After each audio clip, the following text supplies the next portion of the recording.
Olá, meu povo, olá, gente bonita, seja bem-vindo e bem-vinda. Eu sou René Moreno aqui do canal Peãocast. Estamos dando sequência nessa semana incrível, semana de lives sobre pó de rocha. Estamos falando sobre sustentabilidade. Você acredita na sustentabilidade? Você gosta, acredita? Como que funciona? Conta aí pra gente. E aproveita e se inscreve aqui no canal do Peãocast, no Instagram, no YouTube, já deixa seu like, seu gostei, não gostei, deixa seu comentário, é muito bem-vindo. E compartilhe, assim você vai ajudar a fortalecer o nosso canal aqui do Peãocast com a série Pó de Rocha, onde nós estamos falando sobre sustentabilidade. Um abraço para o amigo Miguel, muito bom.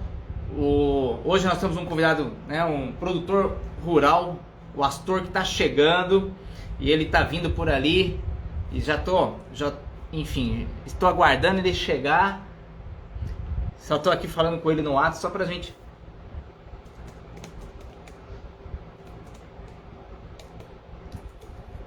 E ele tá entrando, ele chegando, já vou mandar um oi ali pra ele. Já vamos nos conectar. E aí, nessa semana incrível, muito bom, muito bom.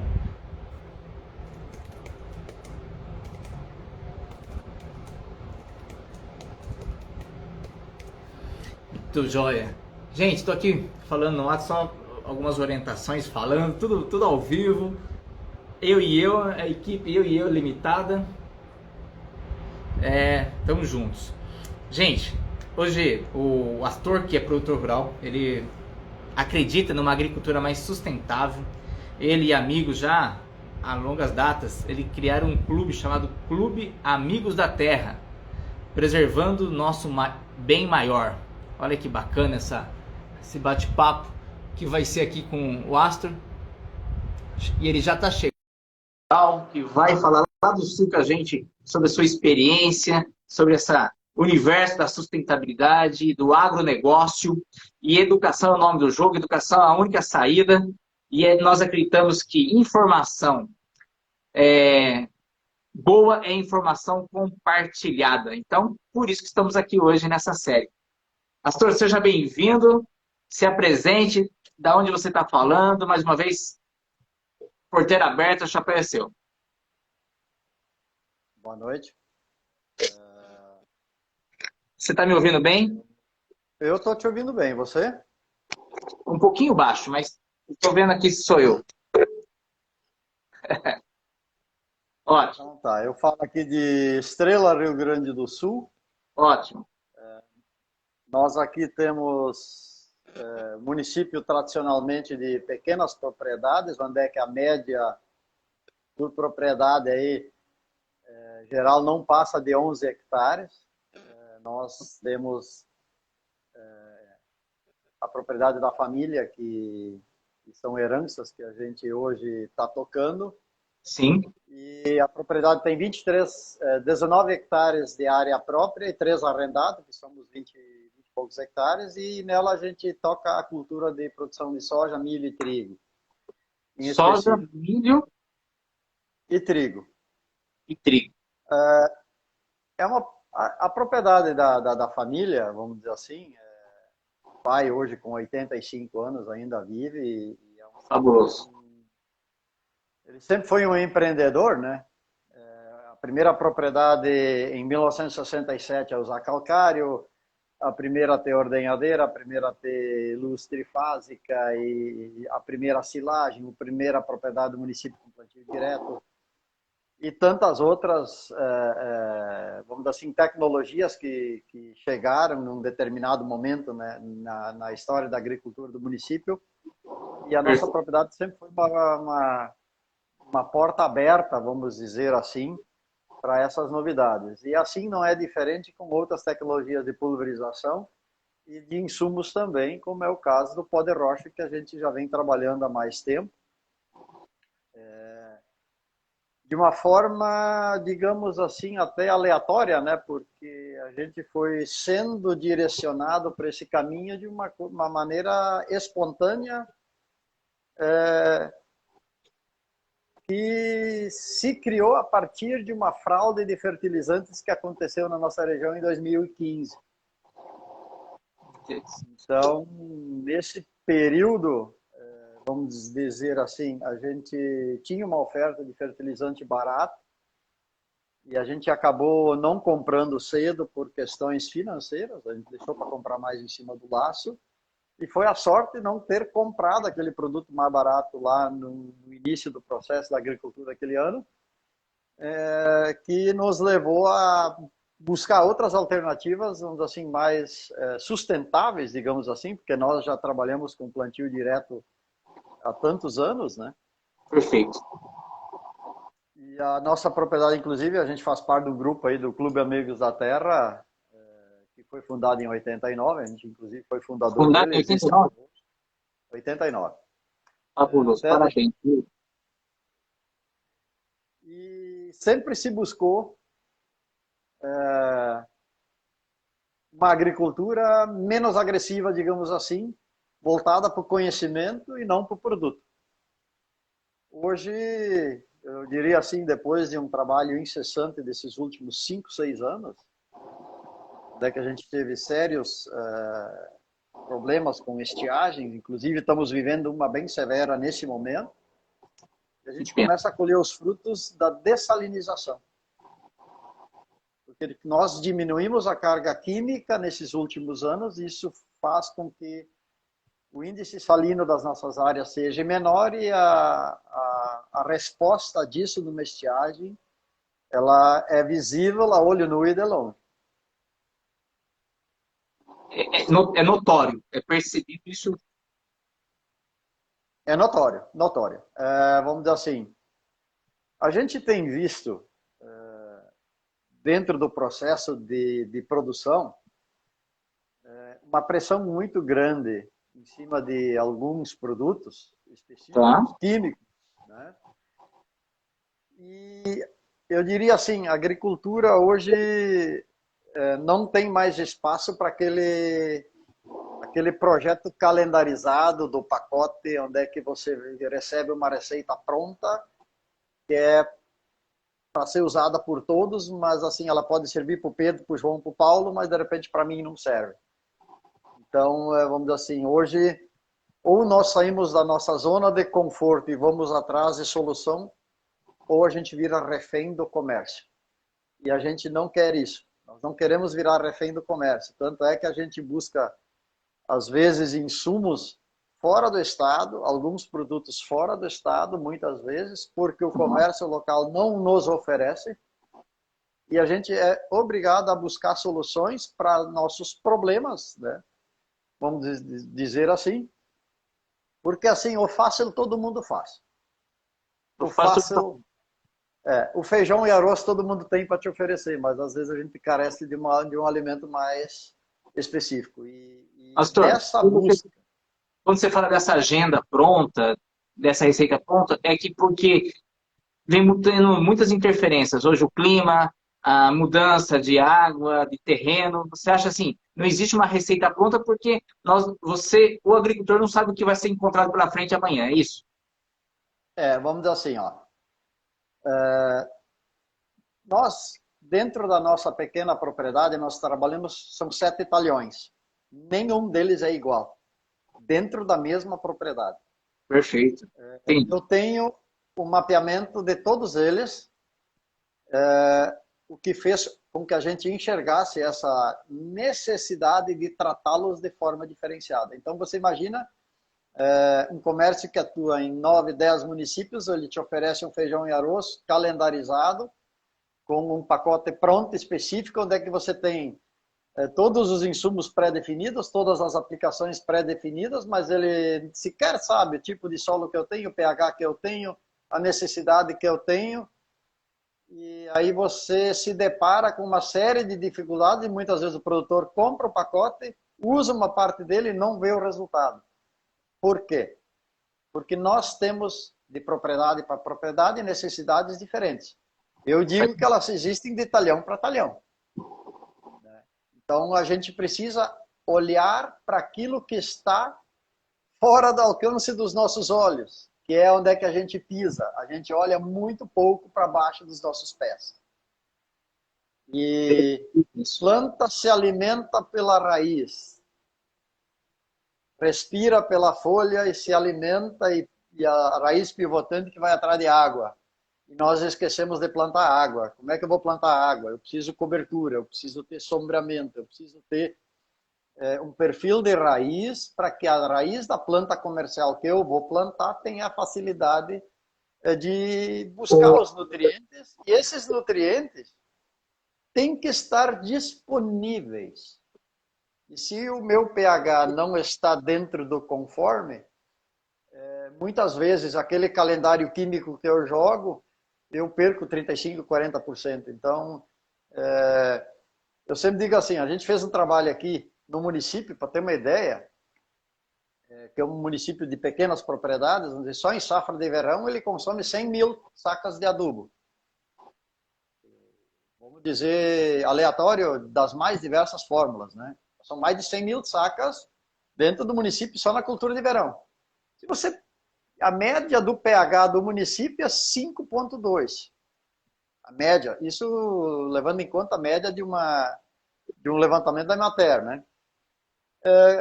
30% do insumo que eu jogo eu perco. Por 30%? Não estar disponibilizado para a planta.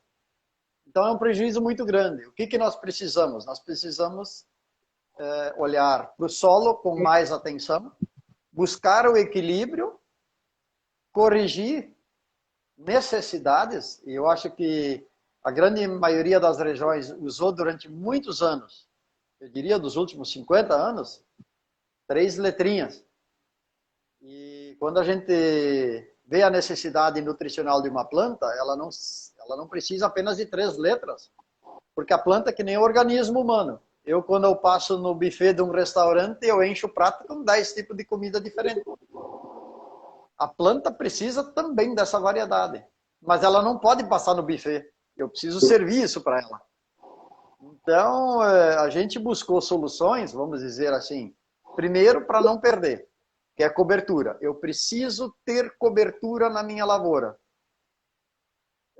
Palha, eu diria assim, eu posso comprar todos os insumos, todas as letras que o comércio me oferece, mas a cobertura eu preciso produzir no lugar. Não consigo comprar ela. Então a gente tem que produzir cobertura, e nesse ponto a gente inseriu em 2016 mix de plantas e um adubo formulado onde já tinha na sua base 50% de pó de rocha, uma parte de composto orgânico e gesso. Isso em 2015 para 2016. E de lá para cá a gente foi ampliando vamos dizer assim, o mix de plantas com uma rotação de cultura. E em 2020 nós inserimos o pó de rocha puro no manejo como se usa calcário. Então, nosso calendário de aplicação hoje da propriedade, ele recebe correções cada ano par, digamos assim. Um ano par você trabalha com calcário, no outro ano par você trabalha com pó de rocha. E assim a gente tem acompanhado a evolução da cultura.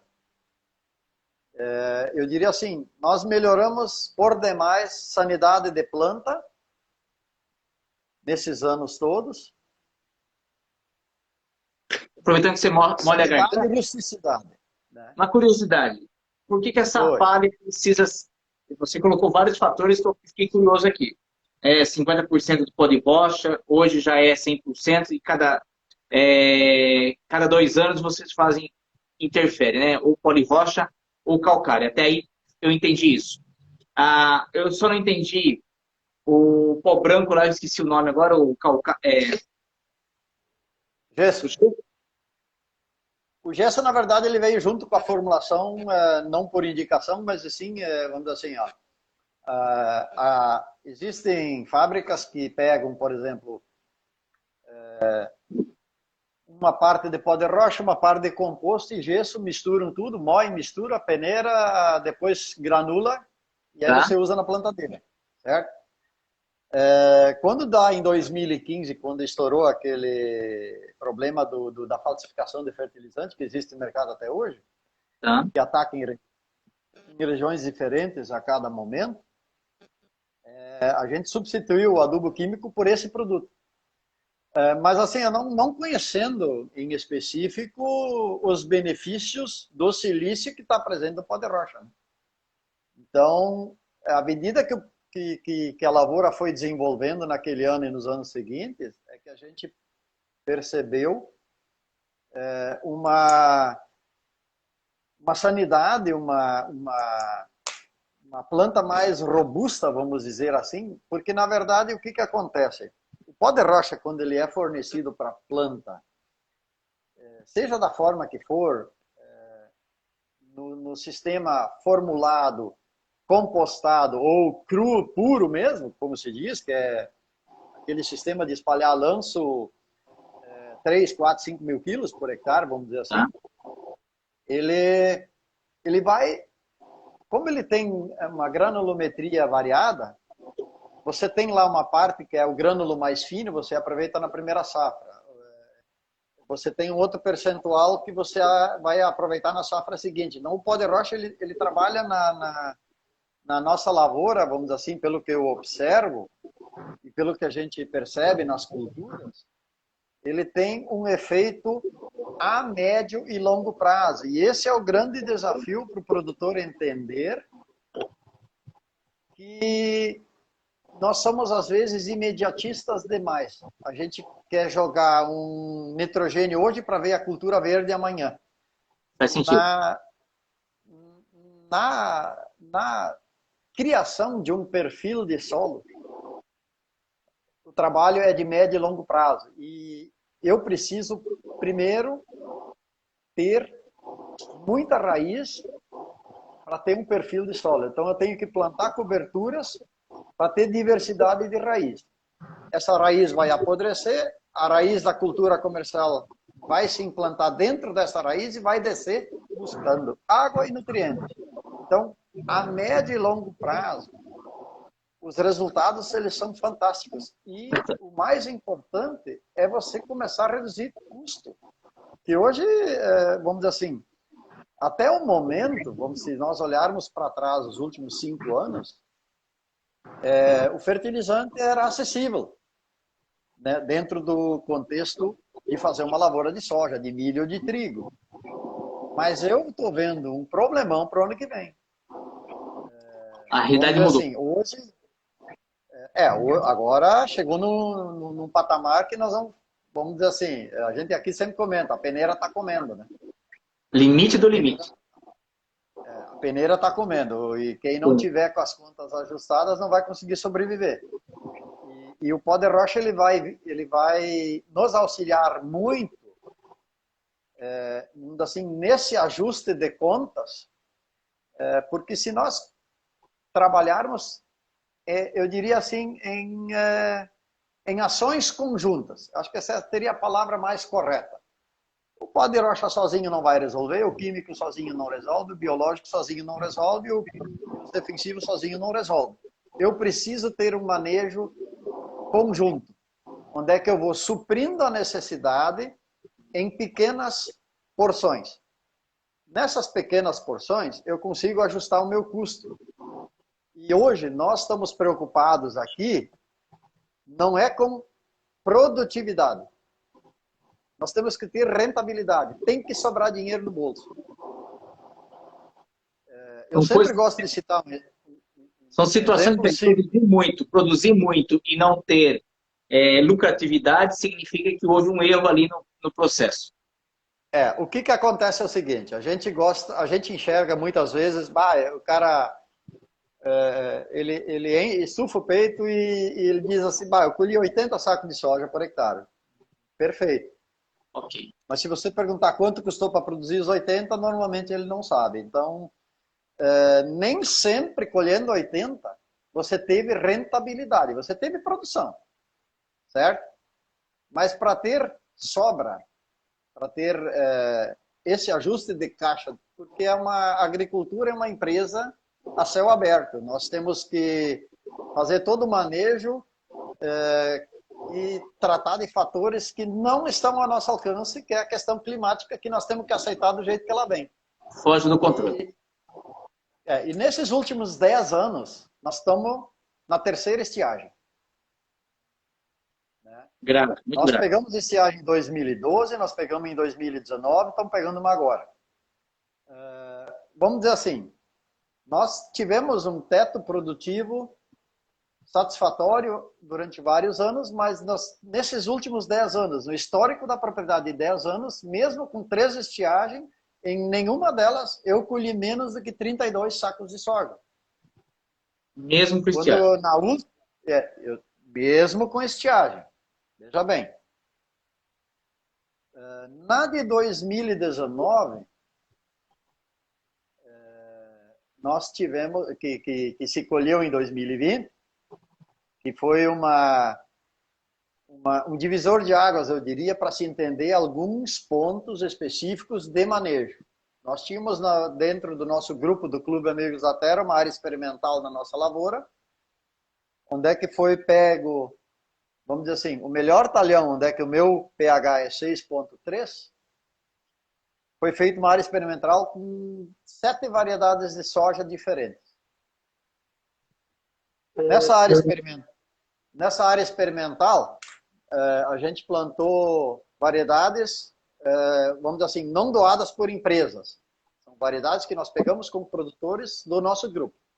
Nós não queríamos nenhuma empresa envolvida no processo desse experimento. Entendo. Nós queríamos fazer ele do nosso jeito, da forma mais simples, e nós mesmos, vamos dizer assim, tocar o experimento para a gente fazer algumas avaliações. Para nossa surpresa, a variedade no experimento que eu plantei no resto dos talhões deu 58 sacos em ano de estiagem. Nós produzimos soja com 395 milímetros, apenas. Certo? Mas teve variedade no experimento que deu 76 sacos. E no demais, vamos dizer assim, 76. Na área total, de 58 a 76. Perfeito. Foi a variação que deu no experimento, que eram sempre 16 careiros de 70 metros de comprimento cada um. Cada variedade com 16 fileiras de 70 metros de comprimento. Então não era talhãozinho pequeno, quadradinho, certo?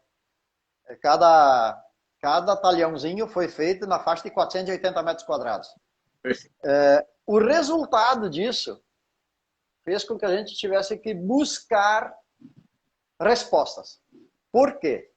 Bom, se eu colhi 39 sacos na área total de um ano de estiagem, que foi a safra 2019-2020, por que no experimento essa mesma variedade, que na área total deu 39, no experimento deu 58?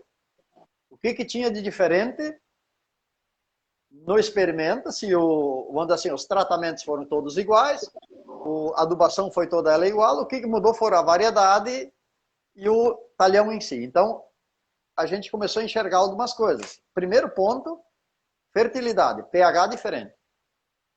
Influiu muito. Segundo ponto, raízes remanescentes de cultura anterior. Esta era uma área de pastagem mais de 30 anos, onde é que tinha gramíneas, ou seja, perfil de raiz muito mais profundo, a planta conseguiu descer e buscar mais água. Terceiro ponto, população. Como era um talhão mais, digamos assim, fofo, né? Solo mais solto.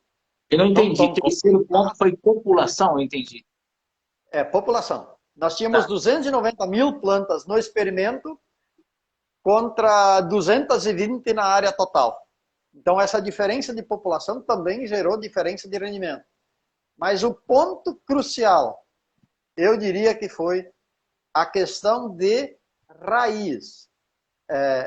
Por que germinou melhor? Porque tinha um solo mais fofo e esse solo permitiu com que a cultura conseguisse descer para buscar mais água.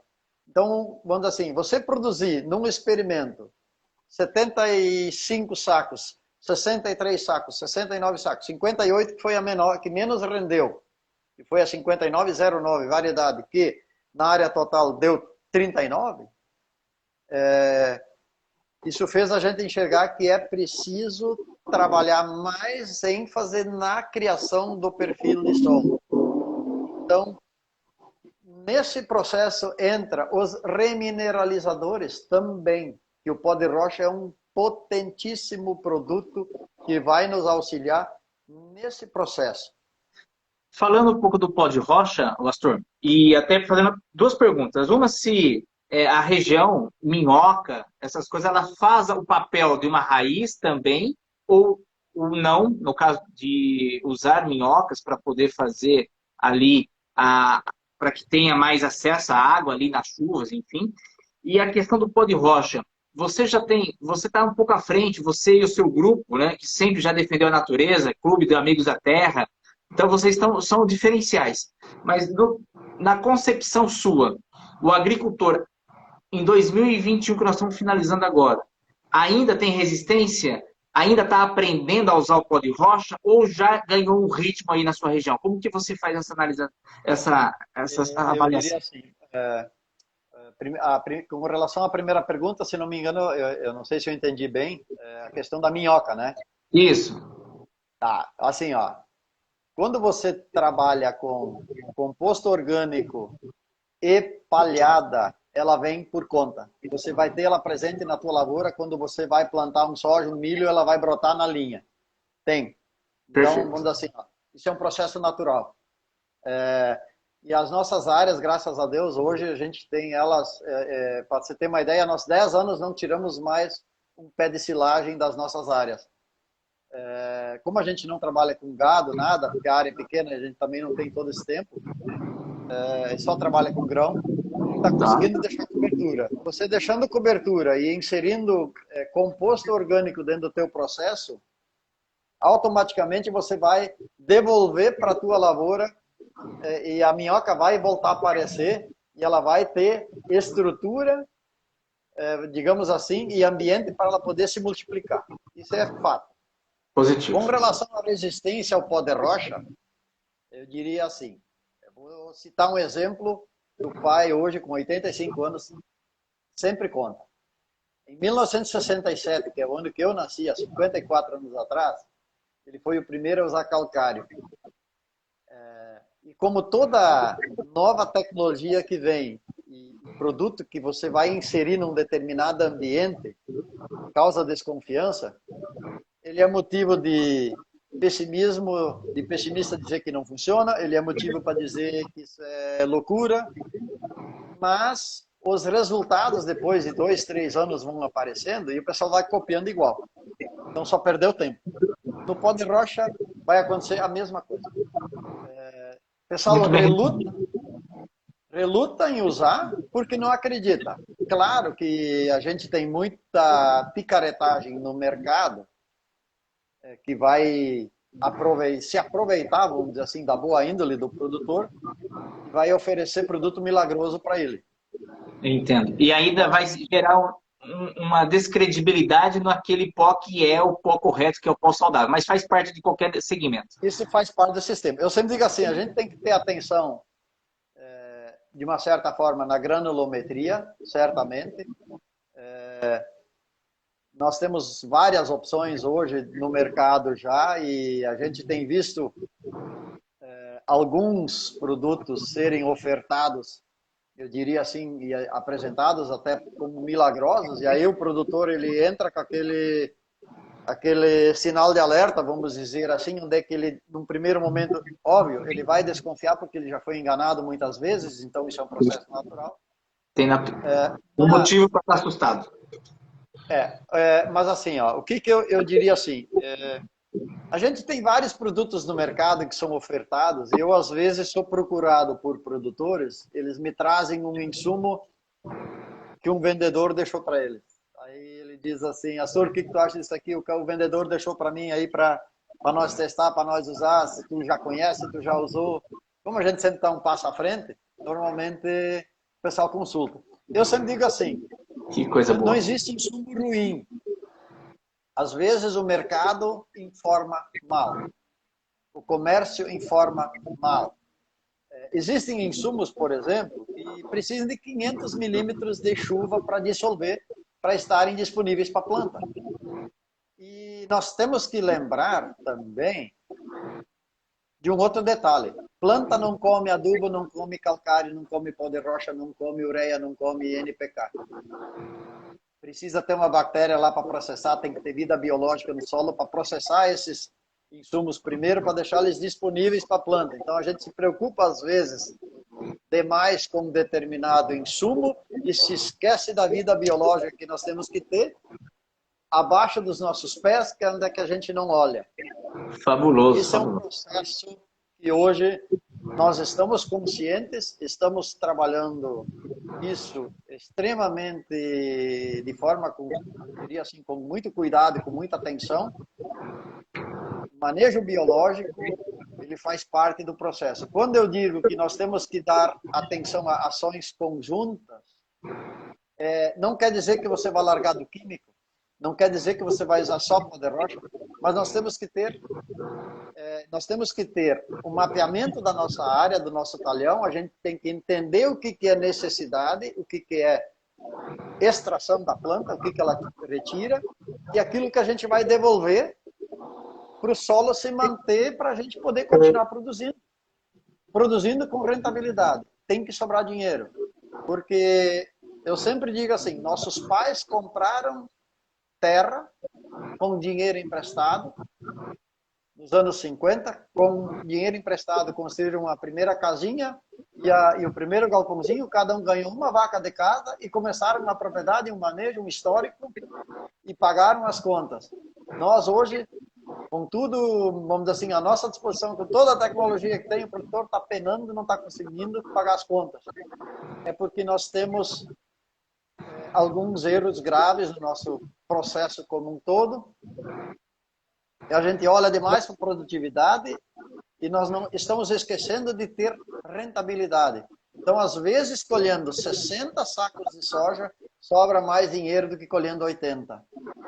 E o resto é risco e é manter o comércio rodando. Mas o produtor está penando. A gente tem tido assim...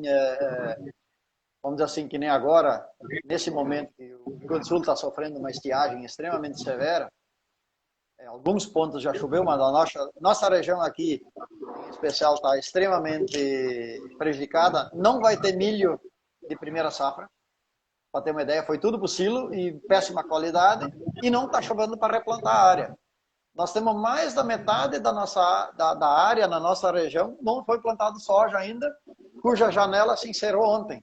A melhor janela de plantio, 15 de novembro, 15 de dezembro. Não está plantado, não tem metade do soja plantado. Quer dizer, nós estamos numa estiagem muito severa e as áreas que estão mais degradadas, que estão mais salinizadas, que têm o manejo mais equivocado, a gente percebe isso com mais clareza, que elas estão sofrendo mais, elas se entregam antes.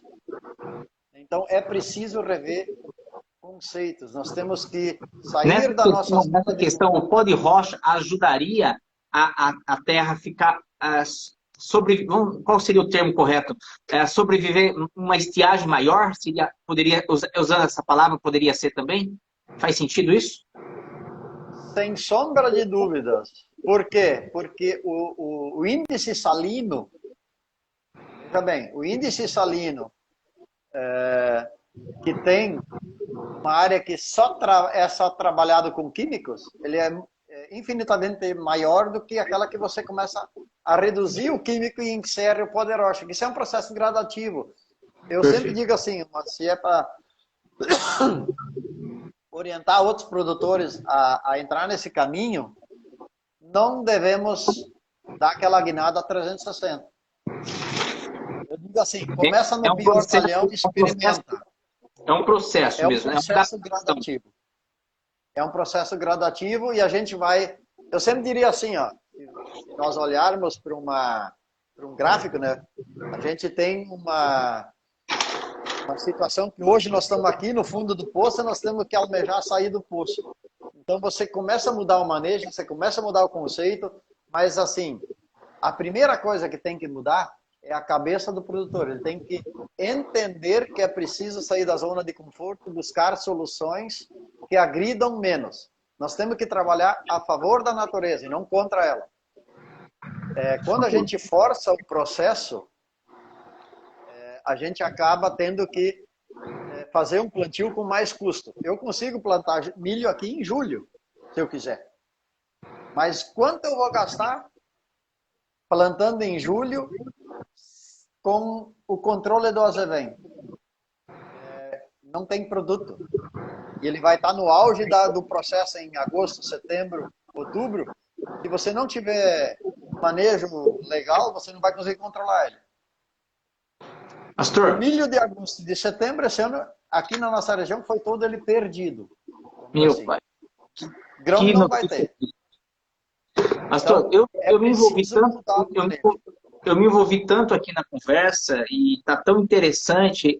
Você é um cara que tem conhecimento da prática, é coerente, é sensato, né? É um produtor que, com certeza, como já os amigos já vão te consultar, isso você já sabia disso, né? Você sempre está um passo à frente.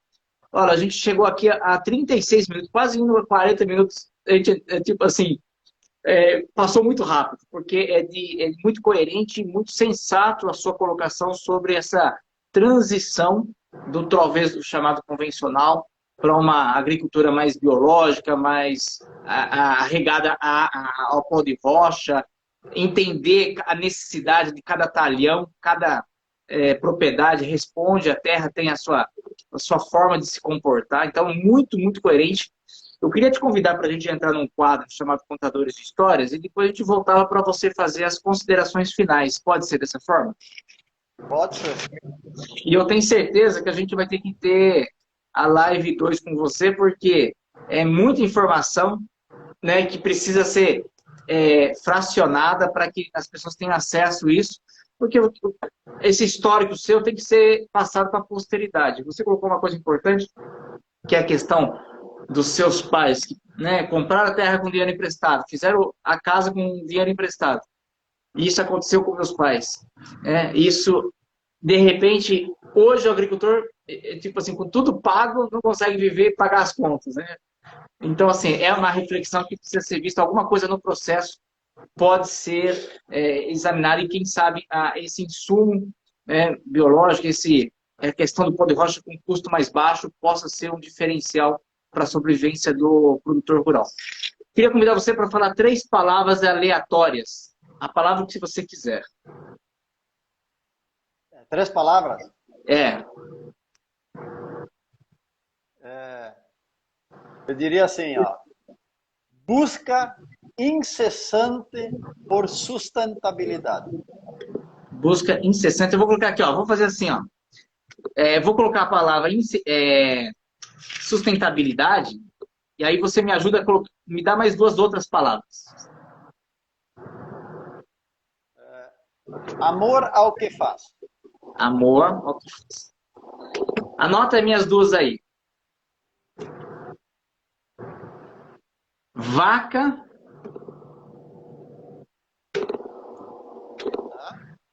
Isso. E coloca ali ventilador.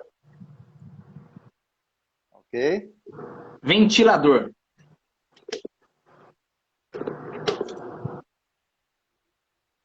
Ok? Bom, a brincadeira é assim que funciona, Astor. Você começa a construir uma história, você usa essas palavras, sustentabilidade, amor, a vaca, ventilador, cria uma história, toda história começa com era uma vez. Você constrói essa história, no momento oportuno você me passa a história, eu continuo a história em cima da sua história, devolvo para você e você finaliza. Tudo isso em 1 minuto. Tudo bem? Ai, meu Deus. Ai, meu Deus. Tá mais fácil produzir do que construir história, para a verdade. Ó, Agora tu me apertou. diretamente de Estrela, Rio Grande do Sul, ele que é um amante da natureza, é fundador do clube, junto com seus amigos, Clube Amigos da Terra. No quadro Somos Contadores de História. É como você era uma vez. Seja bem-vindo. Poxa vida. Usando essas palavras que você me falou aí. E aí você coloca no meio do repertório e arrebenta. Poxa vida. Digamos, cara, Era uma vez? era uma vez uma vaca. Poxa.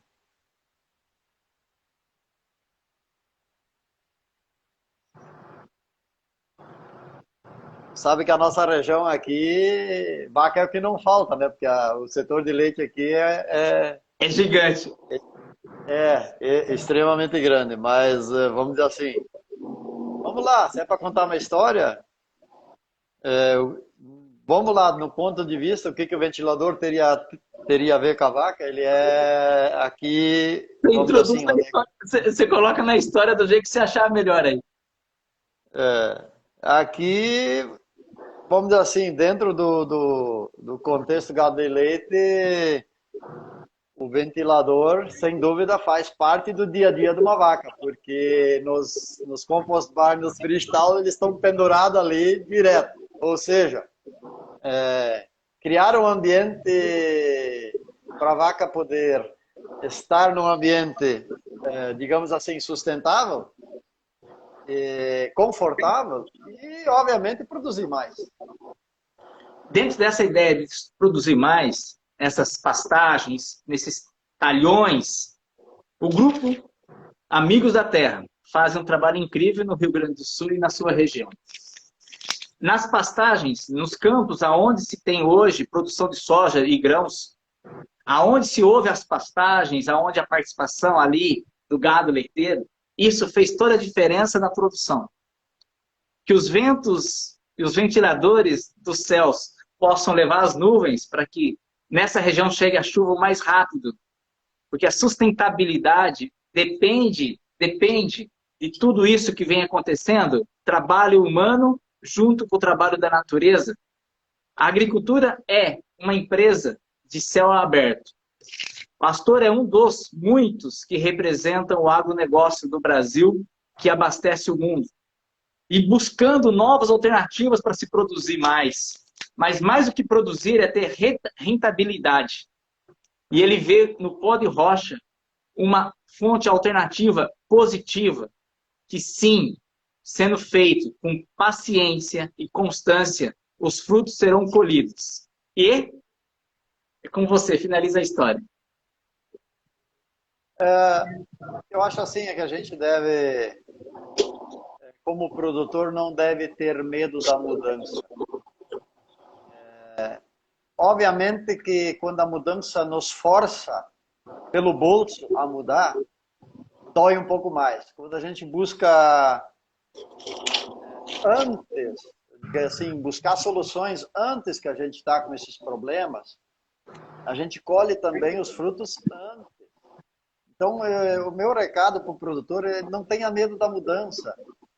Comece num cantinho pequeno, pega no canteiro da horta da esposa lá no quintal, experimenta o pó de rocha numa alface, num repolho, numa beterraba, e se dá certo na horta, por que não vai dar na lavoura? É isso que eu sempre digo. Então, assim, nós não devemos de ter medo da mudança, porque nós estamos de passagem, nós temos que deixar o melhor de nós para as gerações futuras. E a agricultura é o que move a engrenagem mestre do comércio. Sem essa produção, nós vamos ter situações muito mais difíceis. E a gente precisa, sem sombra de dúvidas, sair da zona de conforto, buscar soluções para ter um ambiente de produção menos agressivo. A natureza agradece e o bolso também. Fabuloso. Fechou com chave de ouro, Astor. Foi uma honra recebê-lo aqui. E quero convidar você que está me assistindo ao vivo, se inscrever no canal do YouTube aqui no Peoncast. Deixe o seu like, compartilhe. Se você que está assistindo gravado, pode ser daqui uma semana, daqui um mês, daqui um ano, não importa. Vou deixar aqui os dados também do Astor para que você possa seguir ele nas redes sociais. Sigam a turma do Puguinha, nós acreditamos na educação, como educação é a base de tudo, educação é a única saída.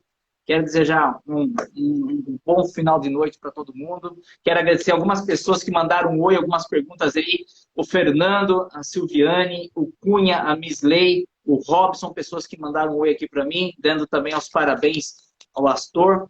E a gente finaliza aqui. Astor, gratidão, um bom descanso para você. Foi um prazer recebê-lo, viu? Um abraço. Tchau, tchau. Valeu, obrigado, viu?